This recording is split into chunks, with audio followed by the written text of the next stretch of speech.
কি সুন্দর সাইজটা, দেখতে তো পুরো বার্থডে কেকের মতো লাগতেছে।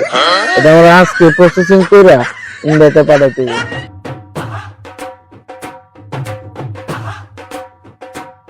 দেখছো কোনটা পোলাবেনের টাইম, এটা গোবরটা এনে পড়ে হইছে, সোয়া দেখলো না। হ্যাঁ, এদের ভিতরে আমি লাখ লাখ টাকা দেখতেছি, কি অবশ্যই। এই কারণে এই দেশে কোনো উন্নতি নেই। ইস, এই গোবরটা যদি সুন্দর করে আমি স্টোভের একটা কেক বানাই, আমি ইন্ডিয়াতে রপ্তানি করতে পারি, আমার লাখ লাখ টাকার ব্যবসা। এমনি আমি গোবর পাই না খুঁজা ইন্ডিয়াতে পাচার কোনো কেক বানায় এনে গোবরটা ফালায় রাখছি। এটা এখন নিয়ে আমার ইয়া করতে হইব। কি সুন্দর সাইজটা, মাশাআল্লাহ, দেখতে তো পুরো বার্থডে কেকের মতো লাগতেছে। এটা আমরা আজকে প্রসেসিং করে ইন্ডিয়াতে পাঠাইতে হবে। ব্যাপার অনেক খুশি হইব। হ্যাঁ,